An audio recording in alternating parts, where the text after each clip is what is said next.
Boa tarde a todos. É com muito prazer que estou aqui para vos anunciar que vamos dar início ao lançamento do livro do Sr. Professor Dr. Luís Muniz Pereira, A Máquina Iluminada, Cognição e Computação. Passo a palavra ao Sr. Diretor da Faculdade de Ciência e Tecnologia, Sr. Professor Fernando Santana.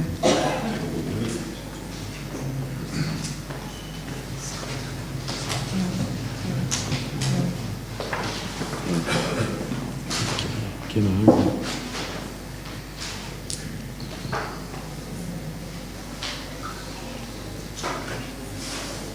As máquinas, apesar de tudo, precisam de água.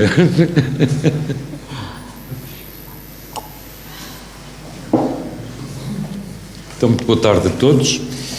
Eu começo por cumprimentar o Sr. Reitor, que nos dá o prazer de estar aqui connosco e que tem sempre uma disponibilidade de grande generosidade connosco, sempre que nesta sua faculdade acontecem momentos altos, e esse é o caso, exatamente por um dos momentos altos desta escola que aqui estamos hoje.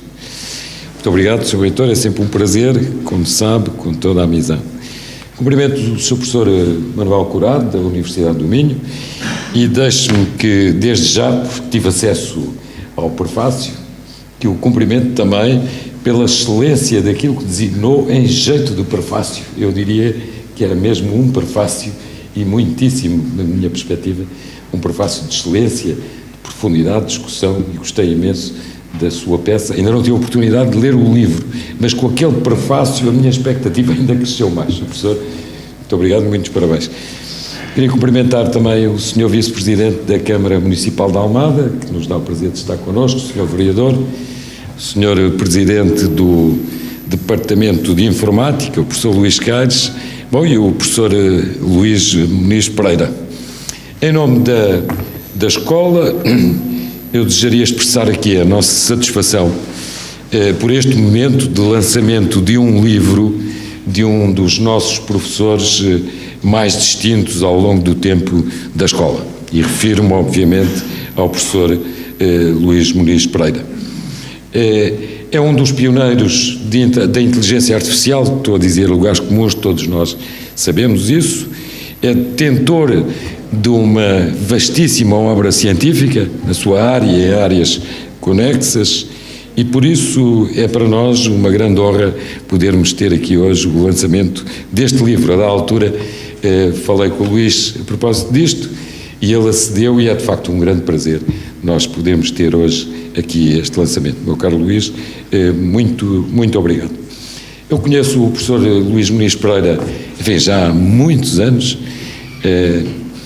Tenho, enfim, o privilégio de o considerar como um dos meus amigos, e tive a oportunidade de o acompanhar a Dresden, quando lhe foi atribuído o título de doutor honoris causa por aquela importante universidade. Foi um grande gosto essa deslocação. De resto, outros colegas que aqui estão também estiveram presentes, o professor José Alferes, o Barahona, também lá estiveram, e também a nossa doutora Graça, que também é da faculdade, também esteve nessa circunstância, que é um momento que eu recordo sempre com muito prazer.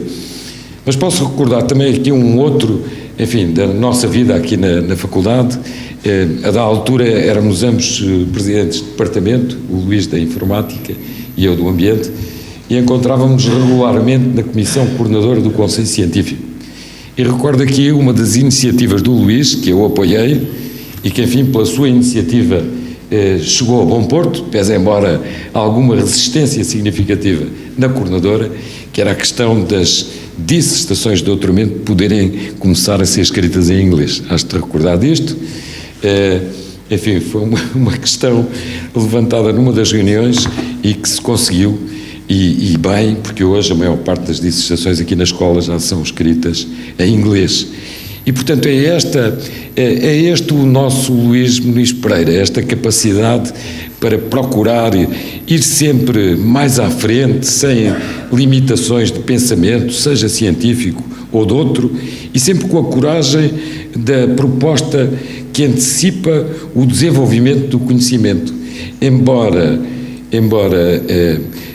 quer dizer, podendo até de alguma maneira ser vista como uma especulação antecipativa, visionária mesmo, mas sempre com uma lógica muito robusta por trás dela, o que faz indiscutivelmente toda a diferença.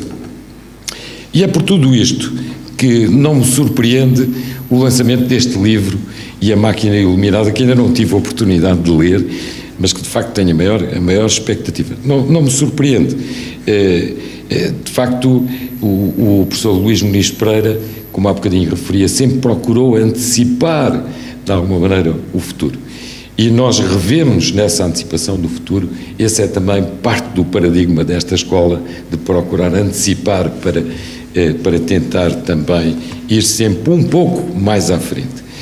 E se toda a realidade tem uma lógica computacional, como eu já vi pelo prefácio, como já considerei há pouco muitíssimo bem desenvolvido pelo Sr. Professor, e, portanto, assim deverá estar respaldado no livro, que eu creio que o professor Luís Muniz Pereira daqui a pouco nos vai mostrar, mas se toda a realidade tem uma lógica computacional e se de alguma maneira tudo pode derivar de processos computacionais, e como é feito sobressair no prefácio, se a natureza pode ser descrita como um bolo em camadas, embora sem as camadas interferirem umas com as outras, mas que têm um topo que é a camada mais livre e mais criativa, eu diria que nos juntamos aqui hoje exatamente num exercício do topo da camada do bolo, num exercício de criatividade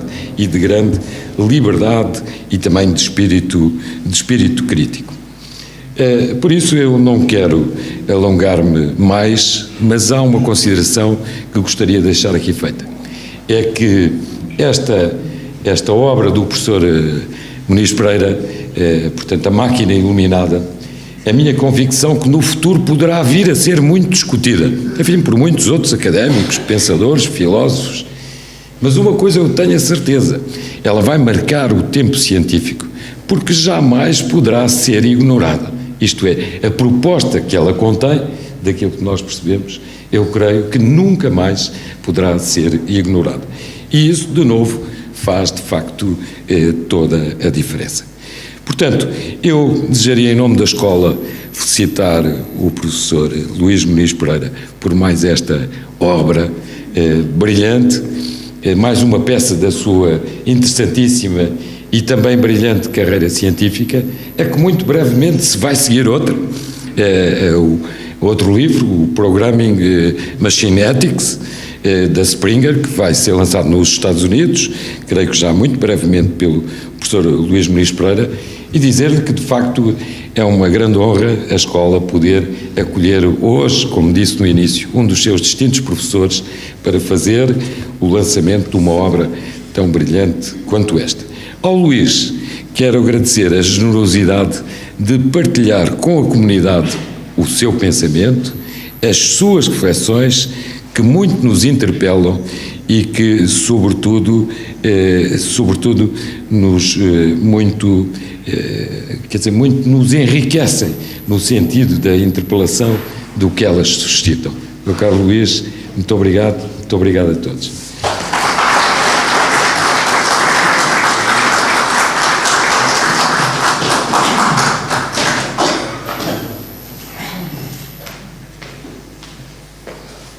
Penso agora que se dirige ao palco o Sr. Professor Luís Caires, Presidente do Departamento de Engenharia Informática, para proferir um breve testemunho.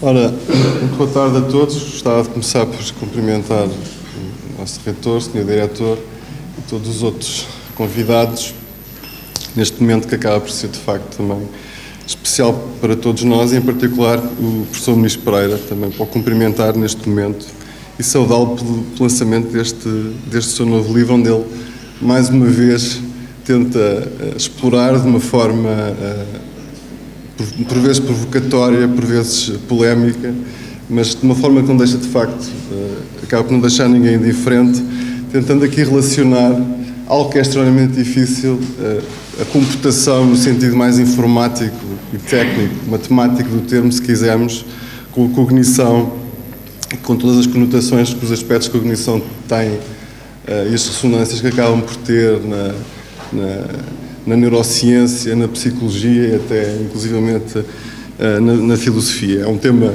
extremamente relevante, tem ocupado ao longo da história muitos cientistas, muitos filósofos e que, enfim, neste caso particular, beneficia daquela visão muito particular e pessoal até do professor Muniz Pereira, e eu até acho que este livro é uma boa oportunidade para todos aqueles que ainda não conhecem, conhecerem o pensamento do professor Muniz Pereira em mais profundidade. Também é um livro que é apresentado numa perspectiva de divulgação científica, que é muito importante, no sentido de que pode estimular a curiosidade de novas gerações dos jovens à volta destes temas. Enfim, não me compete a mim estar a comentar muito a obra nos seus aspectos mais, digamos, técnicos ou literários, outros colegas o farão a seguir, mas talvez gostava, como presidente do departamento e também como diretor do Centro de Investigação a que o professor Muniz Pereira pertence, talvez recordar um bocadinho as contribuições que ele tem feito e que fez desde muito cedo na sua carreira neste domínio da inteligência artificial, que é uma área importante da informática em geral e que talvez tenha sido uma das primeiras a ter algumas iniciativas de investigação mais estruturadas no nosso país. Portanto, eu penso, provavelmente isto faz parte do domínio comum, mas é interessante recordar que foi por volta mais ou menos do princípio dos anos 70, a volta de 73, 74, que o professor Muniz Pereira, juntamente com outros colegas, na altura, o professor Helder Coelho e o professor Fernando Pereira, criaram no Laboratório Nacional de Engenharia Civil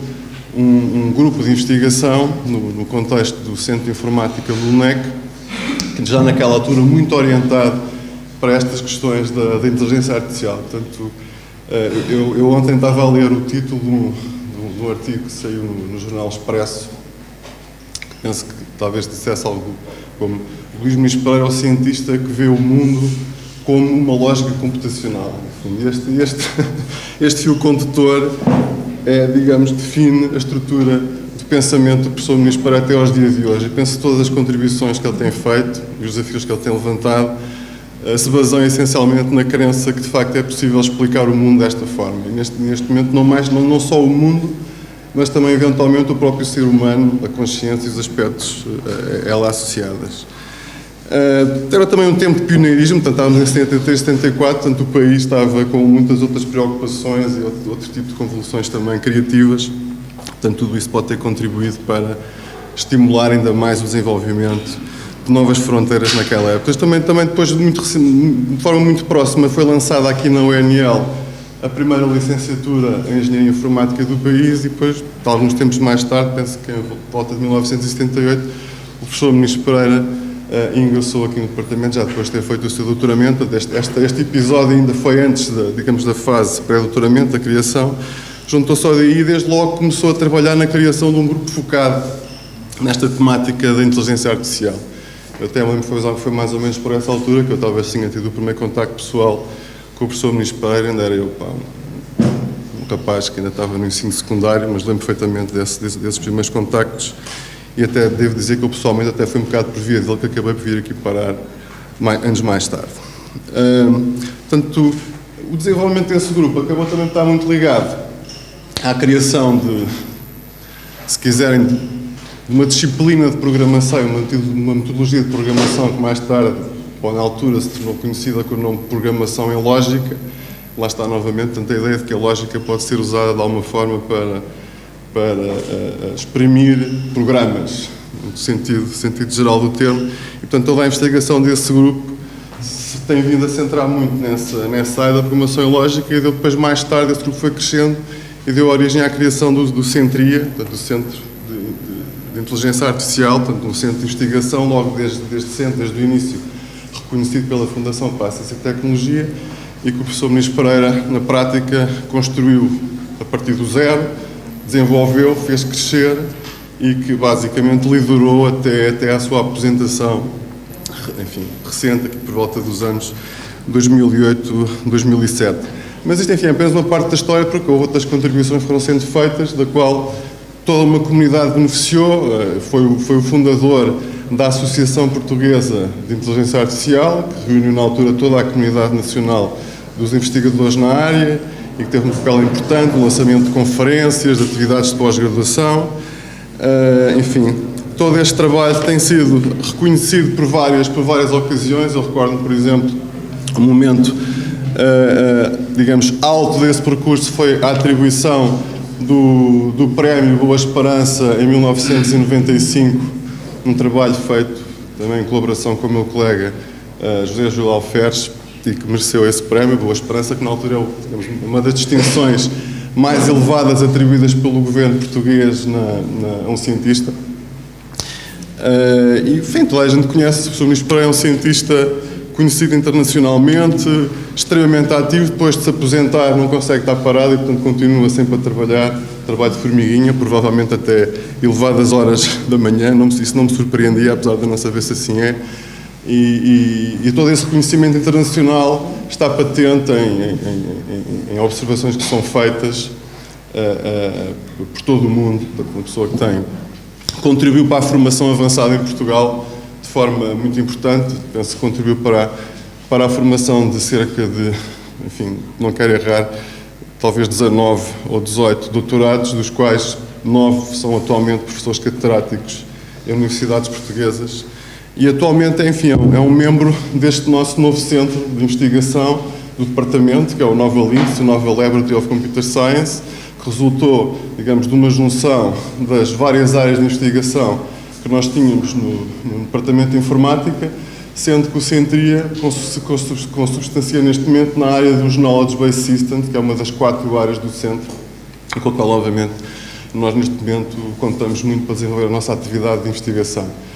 Tudo isto é um bocado feliz, porque até, inclusive neste momento, como sabem, a inteligência artificial é uma certa área da informática que tem vindo a sofrer evoluções e mutações ao longo do tempo, tem vindo a ser tratada e abordada sob várias perspectivas seguintes, com vários focos, mas dá-se talvez a coincidência feliz com este momento. Neste momento, a inteligência artificial vive um momento de particular impacto na sociedade. Portanto, é uma técnica que todos nós, se calhar sem o sabermos, estamos a usar todos os dias nas ferramentas informáticas que manipulamos. O simples sistema do Gmail, por exemplo, o envio das mensagens eletrónicas que nós usamos no dia-a-dia, beneficia de técnicas de inteligência artificial, por exemplo, quando nos sugere potenciais produtos ou notícias relacionadas com o texto das nossas mensagens. Portanto, o Google é capaz de ler as nossas mensagens e de raciocinar sobre elas, tirando informação que pode ser utilizada com fins, neste caso até comerciais, se quiserem. E talvez seja interessante até citar um sucesso muito recente, uma coisa que eu penso que se passou na semana passada, que foi precisamente, pela primeira vez, foi possível que um sistema informático, um algoritmo, baseado numa técnica chamada redes neuronais profundas, pela primeira vez conseguiu derrotar de forma consistente um jogador humano no jogo do Go, que era considerado um desafio quase intransponível, por um motivo muito simples. O jogo do Go é um jogo que tem um conjunto gigantesco de combinações possíveis de jogadas potencial. Portanto, de acordo com as estimativas atuais, o número de jogadas potenciais do jogo do Go é maior que o número de átomos no universo, de acordo com as estimativas atuais. Portanto, é um número que é impossível tratar se não for usada inteligência para deitar fora aquilo que não é relevante. Portanto, isto é um momento bom, digamos assim. Portanto, é talvez neste espírito de otimismo e olhando para o futuro que eu terminava, congratulando novamente o professor Ministro Pereira e desejando os maiores sucessos, obviamente, para o seu livro e que continue connosco a colaborar dentro do departamento, como sempre tem feito. Muito obrigado.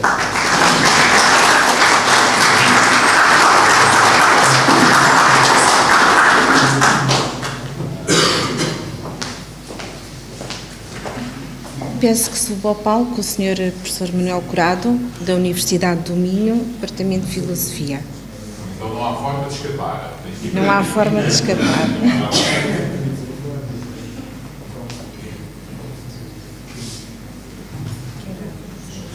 Não é preciso, não é preciso.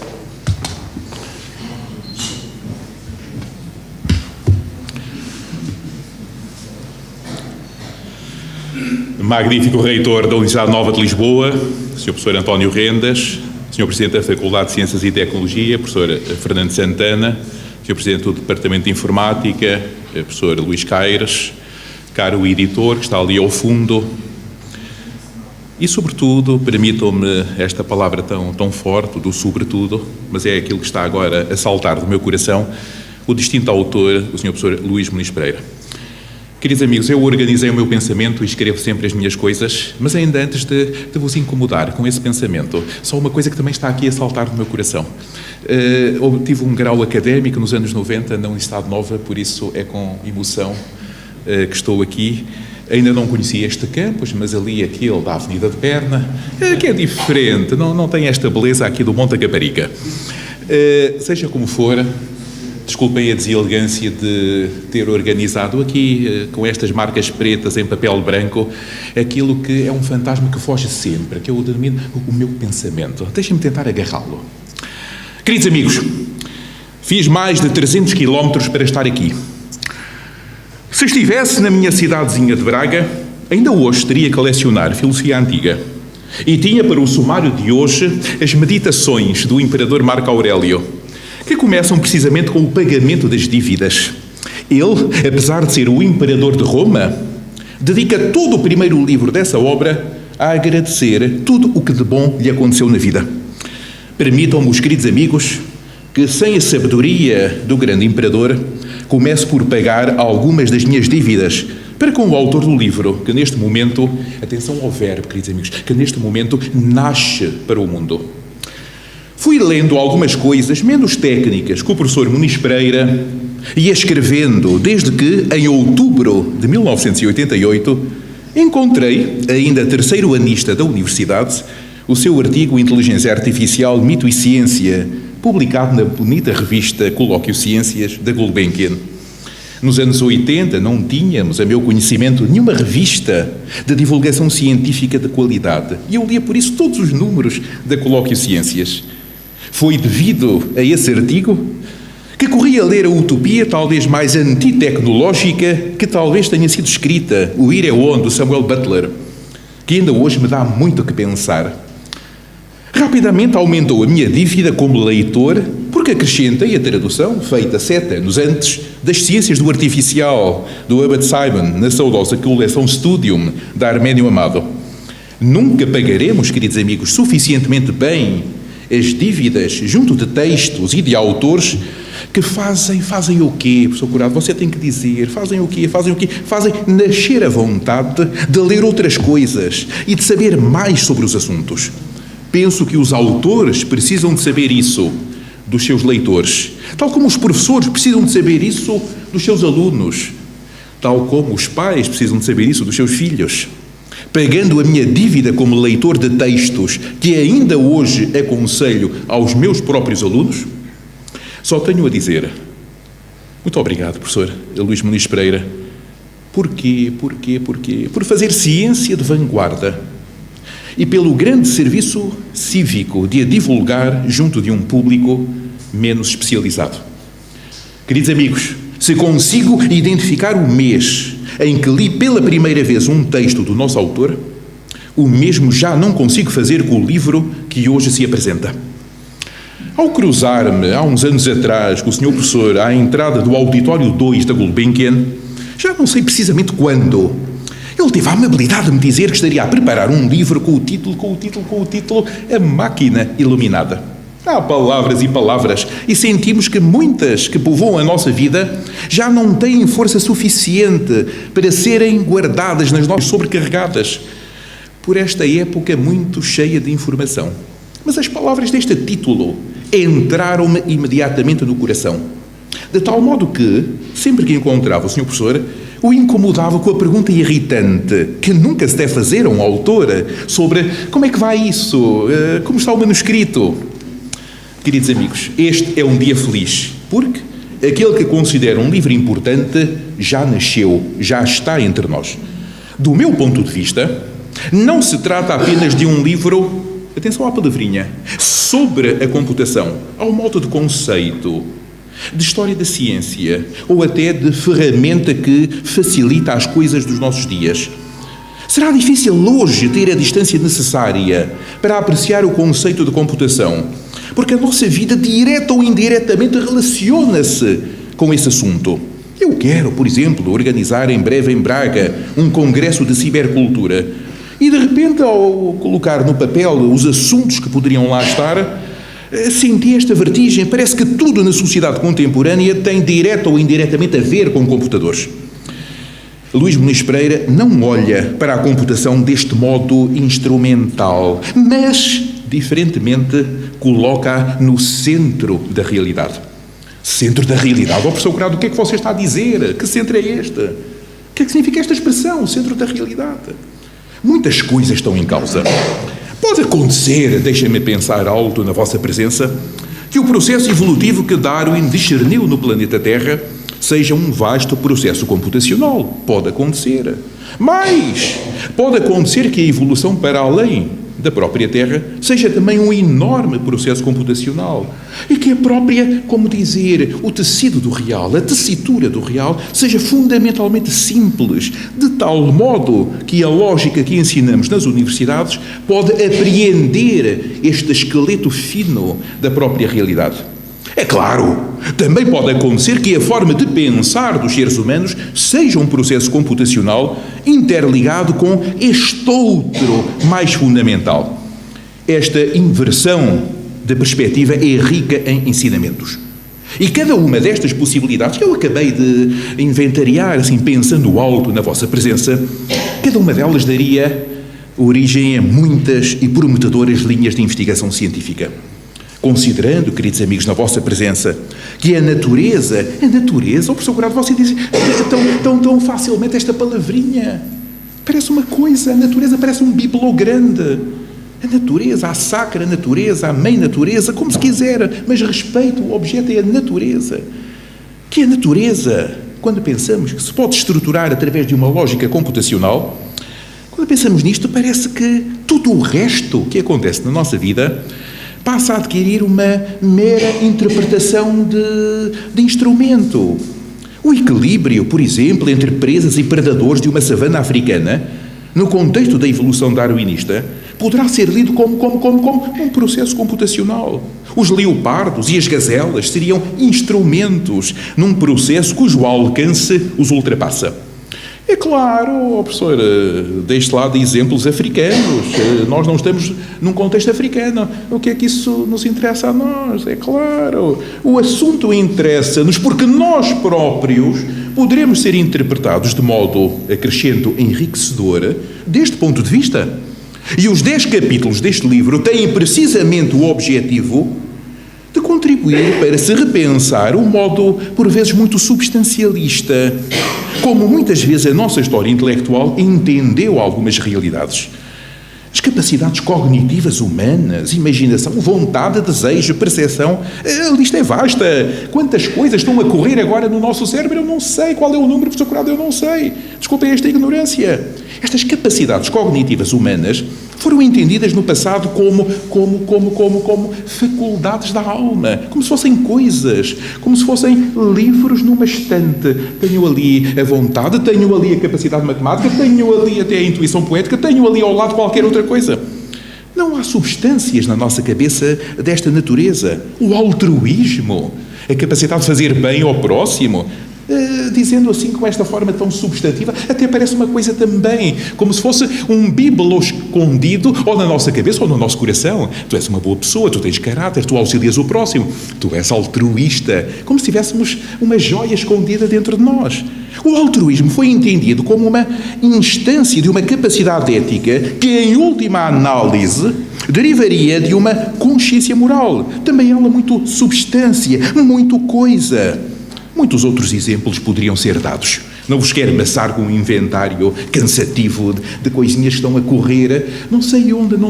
É no nosso cérebro, é no nosso coração, é algures.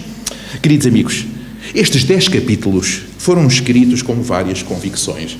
O professor Curado, dirá alguém que está aqui no auditório, você leu o livro, diga-nos lá, que convicções foram estas? Quais são os pressupostos do professor Luís Muniz Pereira?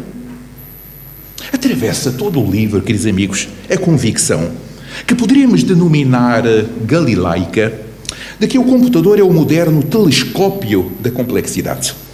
Assim como o grande italiano inaugurou um modo novo de fazer ciência com o seu telescópio, o computador é hoje um dos centros da atividade científica, um dos seus motores, um dos seus corações até. A esta convicção, há que acrescentar a natureza colaborativa da computação, que se está a aproximar de uma verdadeira simbiose com a vida humana. E é esta visão colaborativa que também dá forma à atitude do professor Muniz Pereira, que se revela na produção científica. É difícil passar uma semana sem receber um artigo do Sr. Professor com o pedido de comentários, de críticas, de sugestões, para o auxiliar a melhorar a edição futura dos textos. Teria de acrescentar as convicções, certamente, de natureza teorética, difíceis de explicar neste momento, mas que resumo rapidamente dizendo que este livro, este bebê que acabou de nascer, A Máquina Iluminada, leva muito a sério a importância da capacidade da lógica representar o real. Se estas são as convicções que atravessam o nosso livro, permitam-me, os queridos amigos, que acrescente uma de minha própria lavra. A convicção de que A Máquina Iluminada é um dos livros certos para nos auxiliar a ver em que ponto estamos da lista de objeções que, em 1950, o grande Alan Turing propôs à computação. O que pensávamos em 1950 sobre a computação ainda hoje é um ponto de referência no debate. Lembramos daquelas objeções célebres do final do ensaio que Turing publicou na revista inglesa Mind, a objeção teológica, que os computadores não têm alma, a objeção cabeças na areia, de que a computação é um assunto tão perigoso que o melhor é nem sequer o considerar, a objeção matemática, a objeção da consciência, a objeção derivada de várias incapacidades, algumas muito interessantes, como dizemos, os computadores nunca poderão imitar os seres humanos porque não têm capacidade de apreciar morangos com chantilly. Não, e vão ser só ferramentas, máquinas de escrever sofisticadas, porque não têm a capacidade de discernir bem e mal. Várias incapacidades. A lista é muito longa, mas Turing acrescentou coisas interessantíssimas, como a objeção de Lady Lovelace sobre a capacidade da máquina fazer ou não algo para além daquilo que tinha sido programado, a continuidade do sistema nervoso, a informalidade do comportamento e a finalíssima objeção, muito enigmática, difícil de explicar, de que as máquinas nunca poderão rivalizar com os seres humanos, porque os seres humanos têm outros poderes que a lógica não é capaz de descrever ou compreender. Lendo o livro, queridos amigos, A Máquina Iluminada, lado a lado com o texto das objeções de Turing, ficou a ideia de que temos hoje bons argumentos para deixar cair a primeira objeção, a objeção teológica, a quarta, a objeção da consciência, a quinta, que aborda a capacidade humana de distinguir o que é moralmente certo do que é moralmente errado. A sexta, a de Lady Lovelace, sobre a alegada impossibilidade de as máquinas fazerem qualquer outra coisa diferente daquilo para que foram programadas. A sétima, em que a continuidade do sistema nervoso parece não ser suficientemente decisiva para contrariar o poder expressivo da abordagem digital. E a oitava, porque não a oitava, sobre a informalidade do comportamento. Outros leitores não serão tão generosos quanto eu e dirão, não, mesmo isso que parece que já está resolvido, ainda há muitos problemas intelectuais a deslindar e a compreender melhor. Considero, queridos amigos, que a terceira objeção, a objeção matemática, ainda está por resolver. Considero que a nona, sobre eventuais capacidades humanas que não possam ser simuladas pela computação, ainda está em aberto. E deixo para o último lugar a objeção que aparentemente tem o valor intelectual mais diminuto, parecendo na nossa época aquilo que os medos dos operários da Revolução Industrial eram no século dos tiares mecânicos. Há pouco mencionei o livro ludita, por excelência, os capítulos The Book of the Machines, da utopia do Samuel Butler. Considero que um mundo em que a computação já não é instrumento e está a passar a ser conosco protagonista da história, merece uma ponderação reforçada. Não se trata de medo, nem de reação ludita à introdução de coisas novas. Trata-se de pensar como chegámos aqui E qual o futuro que nos espera? Este exercício de comparação que acabei de fazer com o texto de 1950 é evidentemente pouco fundamentado, porque muitas coisas ainda estão em aberto.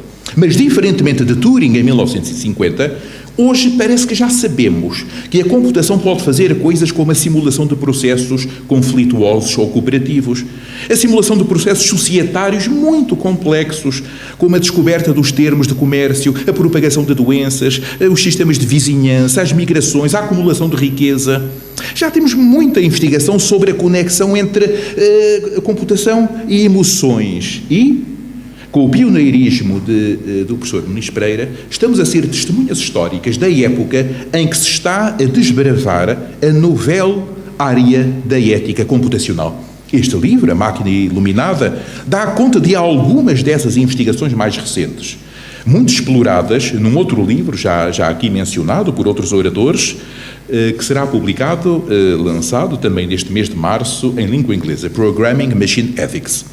Queridos amigos, o mundo extraordinário da ética computacional leva-nos a pensar em situações com que os nossos pais e avós nunca se poderiam ter deparado.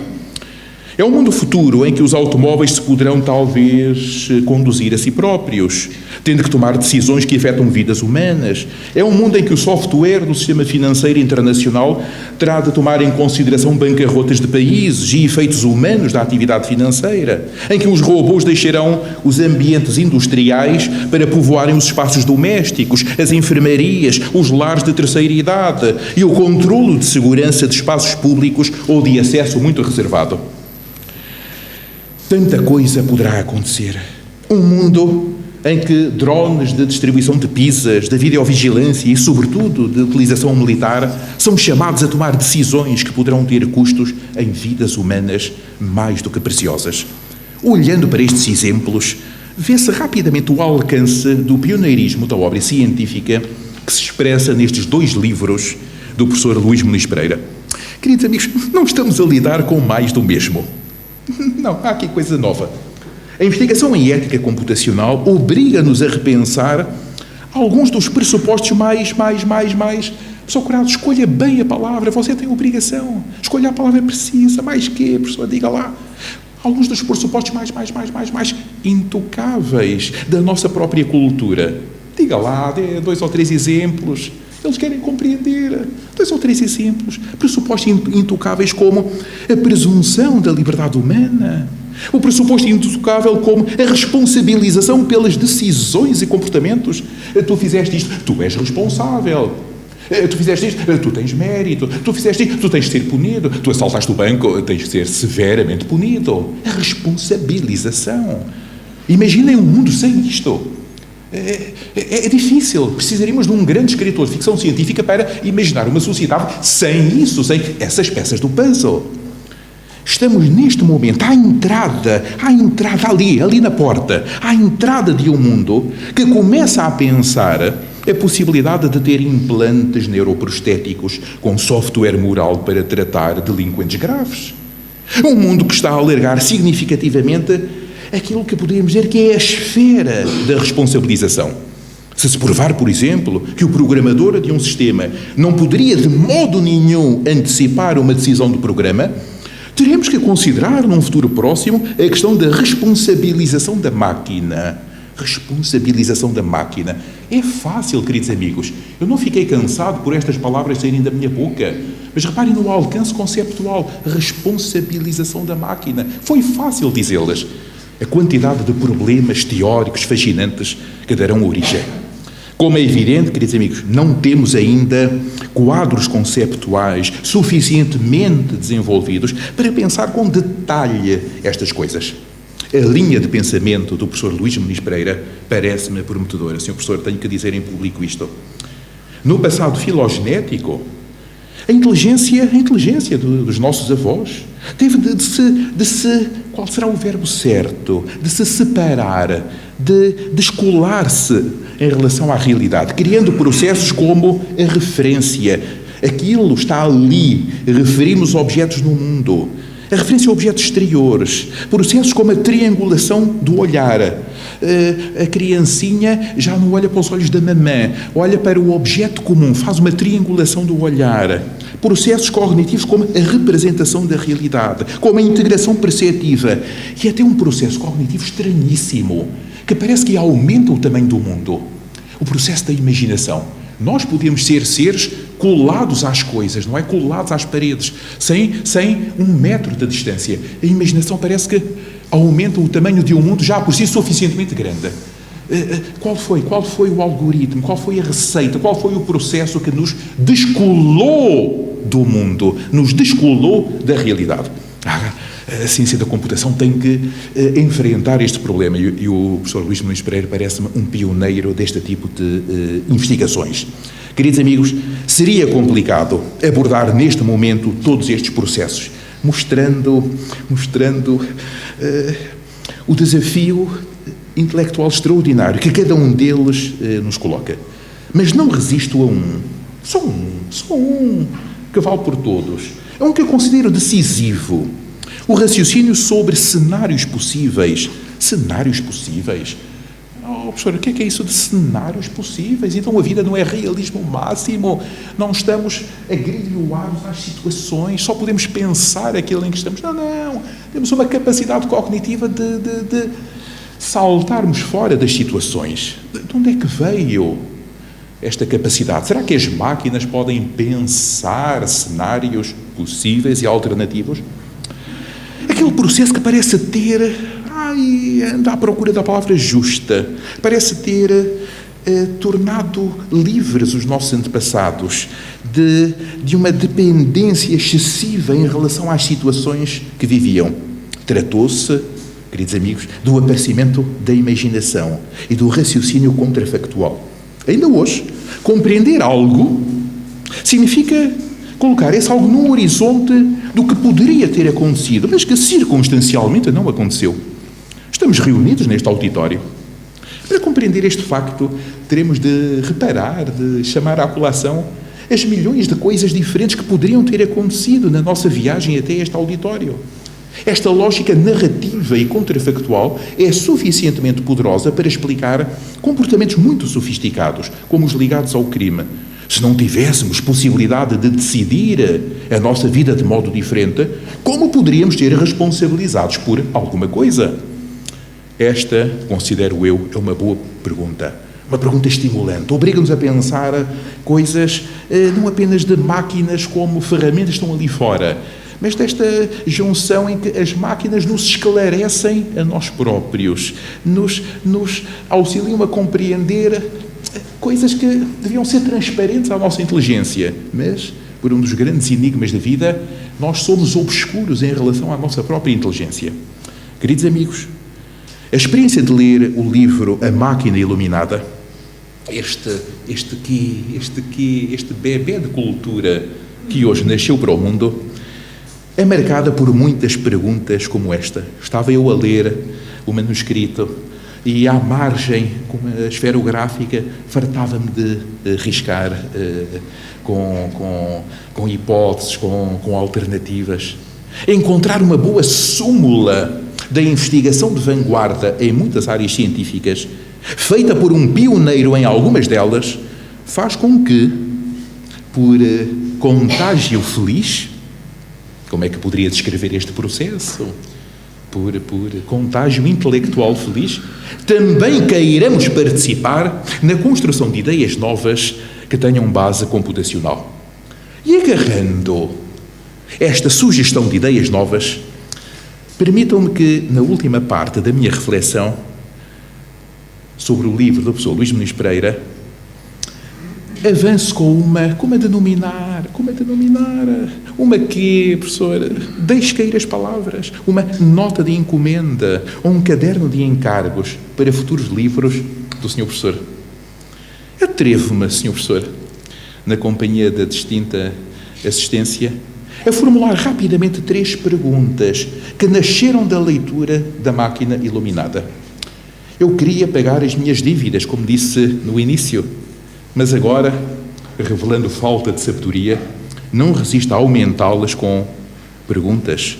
Primeira, todo o livro considera muito seriamente os contributos desta novela área da Evolutionary Psychology, podíamos até dizer em português, da psicologia evolutiva ou evolucionária. Deste ponto de vista, todos, reparem no quantificador universal, todos os conteúdos da mente humana respondem a uma necessidade, vírgula, mesmo os mais raros. Conteúdos da mente humana. Oh, professor, de que é que está a falar? Há pouco disse que a mente humana não era como livros numa estante e agora parece que está a dar a entender que há conteúdos. O que é que você está a referir? Deixe-me dar um exemplo de trazer por casa. Diz-se que a metade bonita da humanidade, as mulheres, quando estão grávidas, são atormentadas pelo desejo de alimentos raros e muito caros. Acordam de manhã com um desejo, oh meu querido, hoje apetece-me. E fica-se a pensar, porque é que seres tão extraordinários quanto as mulheres grávidas acordam de manhã com aqueles conteúdos na sua vida? Porque é que se lembram daquilo? Nunca tinham pensado naquele alimento raro, e agora veio a palavrinha de 2 sílabas, e caro, não é? Mas depois atormentam os companheiros, hoje apetece-me, sabes, tem que ser clube gourmet, e caro, não tragas comida barata. Porque este conteúdo, não é? Naquele momento, daquele ser humano, àquela hora da manhã. Os conteúdos ligados aos desejos das mulheres grávidas são muito localizados, mas fazem nascer aquele que é provavelmente um dos desafios mais difíceis da computação. Ó, professor Curado, você de facto é muito estranho. Está a juntar na mesma frase desejo de mulheres grávidas e computação. Mas, professora, nós temos a ideia que computação é um processo frio, racional e até lógico. O desejo das mulheres grávidas é quente e não parece coisa semelhante à lógica. Mas não haverá aqui um desafio intelectual? Não é? Fazer nascer. Como é que o espírito humano, como é que o cérebro humano, reparem nestes 2 verbos, faz nascer este conteúdo mental? A computação tem uma forma lógica. A pergunta terrível é de saber por que razão essa forma é acompanhada precisamente desses conteúdos. Não é? O conteúdo desejo das mulheres grávidas. Ou aqueles que, nós que não somos mulheres nem grávidas, quando comemos uma sopa de caldo verde, o que é que se passa no mundo nesse momento? Ó, professor Curado, você é muito distraído. Quando comemos um caldo verde, bem português, sabe-nos a caldo verde. Não nos sabe a chocolate. Mas porquê é que aquela experiência de colocar aquele líquido no nosso organismo é acompanhada por um não sei quê chamado sabor a caldo verde? Mesmo que a descrevêssemos com uma lógica poderosíssima, como é que o nosso organismo funciona, como é que o nosso cérebro funciona. Depois temos ali o embaraço teórico do conteúdo fenoménico. Porque é que nos sabe aquilo, caldo verde nos sabe a caldo verde e não nos sabe a chocolate, não nos sabe a chá de menta, não nos sabe a qualquer outra coisa? Será que a lógica é suficientemente poderosa para dar conta desta anomalia do mundo que é o conteúdo fenoménico? Considere, queridos amigos, que estes conteúdos, caldo verde, sabor a chocolate, desejo da mulher grávida e milhões de outros, não são decorativos. A mãe da natureza não os quis na nossa vida para decorar a nossa vida. Diziam os autores, nomeadamente os grandes médicos, por exemplo, os grandes médicos portugueses do final do século XIX, o Dr. Miguel Augusto Bombarda, que eram epifenómenos do funcionamento do cérebro. Epifenómenos, realidades, desculpem a palavra de 50 euros, realidades epifenoménicas. São mesmo. Mas se agarrarmos numa vassoura e limparmos estes conteúdos fenoménicos, como é que será a nossa vida? Não terá cor, não terá sabor, não terá conteúdo. É muito estranho. Mas a lógica vai deitar a toalha ao chão e dizer: eu não tenho recursos suficientemente poderosos para explicar estes conteúdos fenoménicos. Há aqui um desafio intelectual extraordinário. Dizendo de outro modo, queridos amigos, por que razão sentimos o que quer que seja, quando os nossos computadores não têm ainda qualquer sensação subjetiva? Nós estamos sempre a sentir. Hoje acordámos de manhã e até adormecermos, logo à noite, estamos sempre a sentir o mundo. As nossas máquinas mais sofisticadas não sentem o que quer que seja. Eu sinto que há aqui uma oportunidade extraordinária para a lógica, para a ciência da computação. Eu não me conformo com uma impotência. Que não haja forma lógica de dar conta destes fantasmas coloridos que são os conteúdos fenoménicos. Então seríamos capazes de representar todo o funcionamento do cérebro e ainda ficaria alguma coisa por explicar? Este é o meu primeiro caderno de encargos, Sr. Professor. Estou à espera de um livro sobre ele. Segundo, são apenas 3. Segundo, o livro A Máquina Iluminada defende com muita força, queridos amigos, como há pouco o Sr. Presidente mencionou e muito bem, que a realidade parece ter uma estrutura computacional. Realidade? Oh, professor, mas de que é que você está a falar? Está a falar deste chão? Está a falar dos pilares? Está a falar do vidro? Realidade é aquela palavra que sai facilmente, como diziam os antigos gregos, da barreira dos nossos dentes. Não ficamos cansados. Eu disse facilmente a realidade. Mas agora reparem, é a totalidade de tudo. Dizer que a totalidade de tudo tem uma estrutura computacional é uma tese intelectualmente arrasadora. É terrível. Eu disse facilmente, não provei nada, insinuei que há aqui um problema intelectual fascinante. Mas qual é o coração deste problema? O problema intelectual que vejo aqui lembra-me uma história de detetives. Só descobrimos este aspecto da realidade porque temos uma história científica e política determinada, não é? Temos cursos de ciência da computação, aqui nesta parte do mundo onde temos os pés. Porque é que os papuas da Nova Guiné não descobriram a ideia de computação? Nós não podíamos ter descoberto isto se tivéssemos uma história política, civilizacional muito diferente. Então, há aqui uma coincidência estranha, difícil de explicar. Não é? Só descobrimos porque há aqui uma conexão com um assunto que já não é ciência da computação. As coisas, nesta nossa paróquia grande, que é a parte ocidental do mundo, poderiam ter decorrido de modo astronomicamente diferente, de tal forma que poderíamos não ter reparado no tal aspecto computacional da realidade.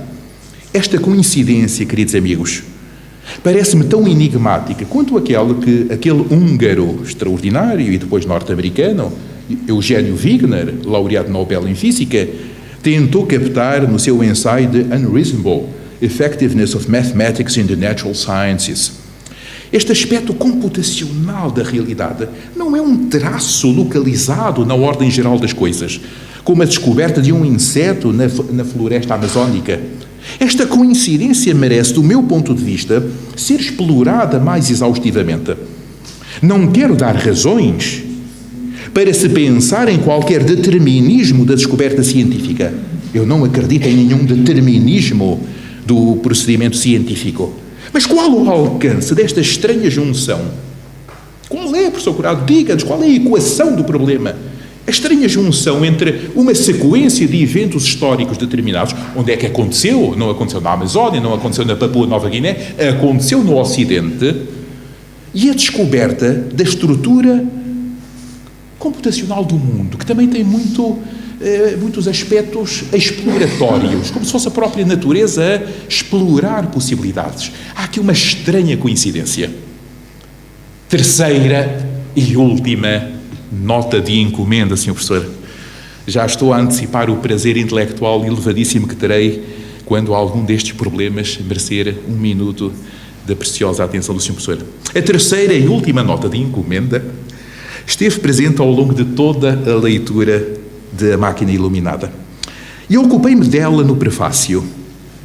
Qual é, professor Curado? Diga lá, qual é a sua nota de encomenda intelectual?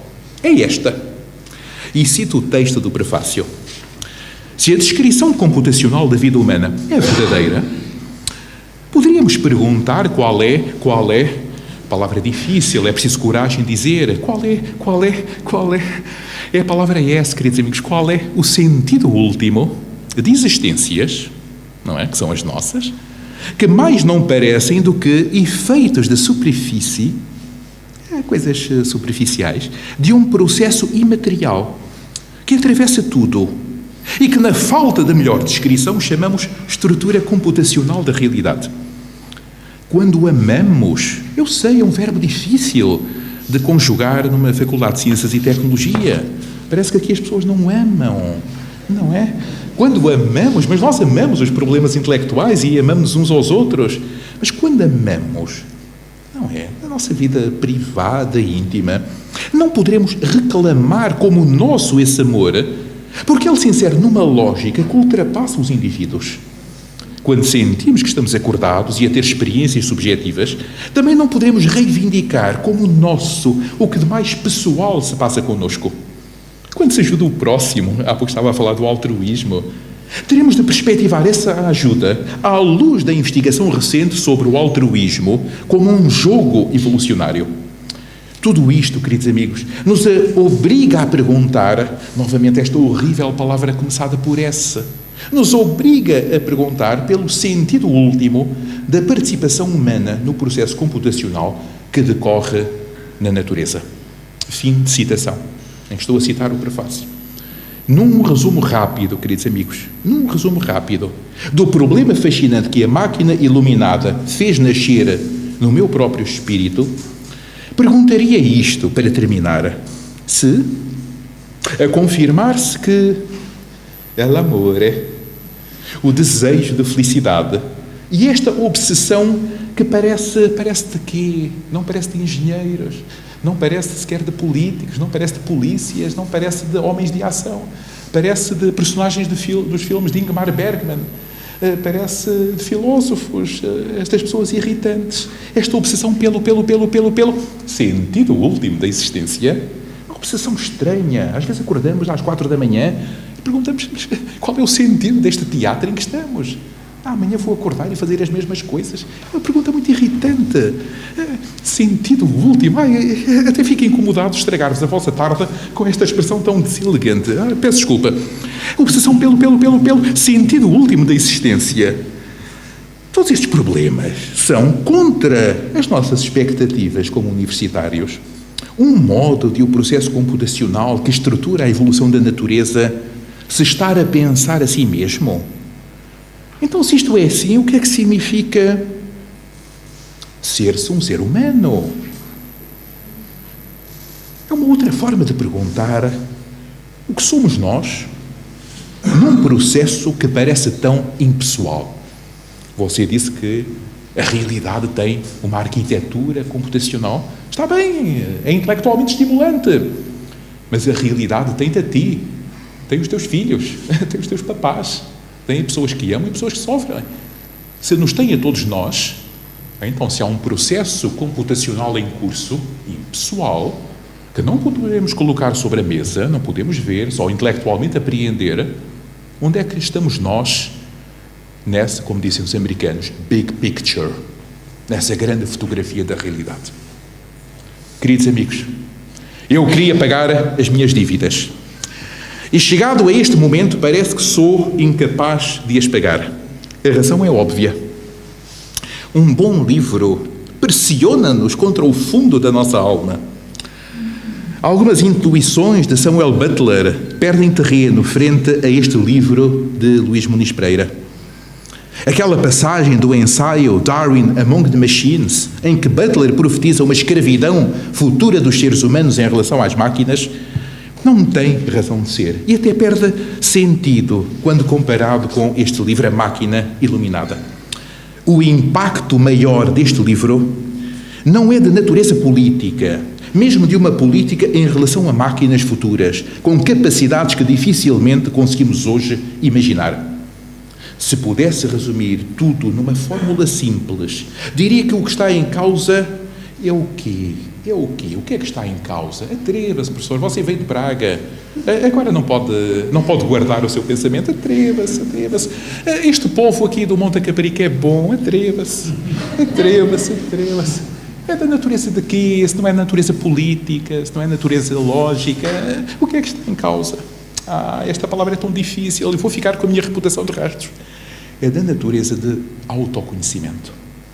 Fazer máquinas computacionais que simulem traços da natureza humana é o modo de sabermos muitíssimo mais sobre essa natureza humana.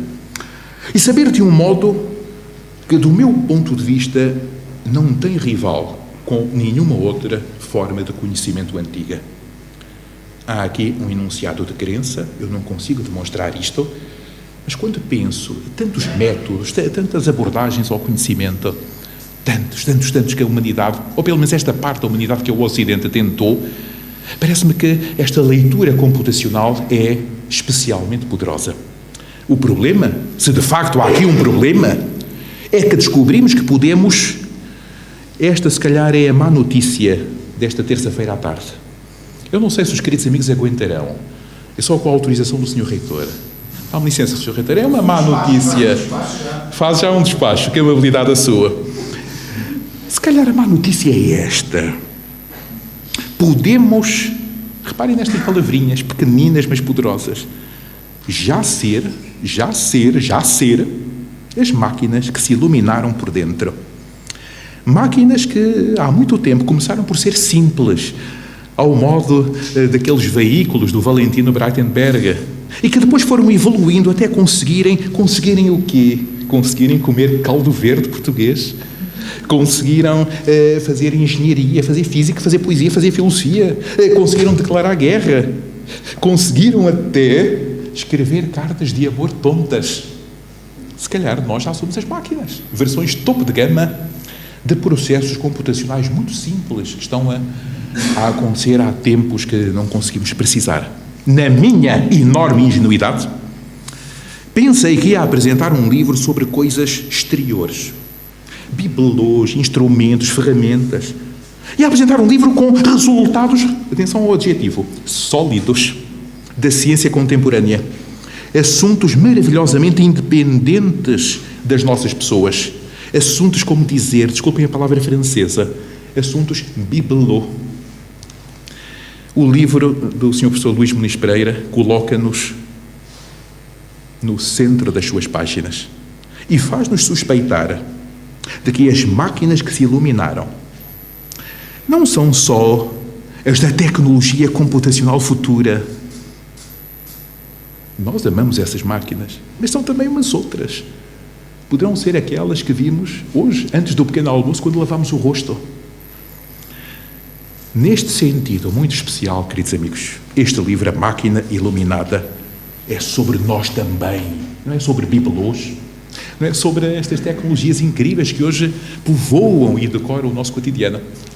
É sobre estes seres incríveis que nós somos. E não conhecemos seres mais incríveis do que aquilo que nós somos. Só mesmo. Para colocar um ponto final na minha reflexão, digo isto. Muito obrigado, Sr. Professor Luís Muniz Pereira, por este livro e por todas as dívidas que contraímos a ler os seus textos e que nunca conseguiremos pagar. Dívidas de quê, professor Curado? Diga lá. Dívidas de cultura, com maiúscula. Dívidas de grande ciência, com maiúscula. Dívidas de cidadania, com maiúscula. Senhor Reitor da Universidade Nova de Lisboa, tenho dito. Muito obrigado.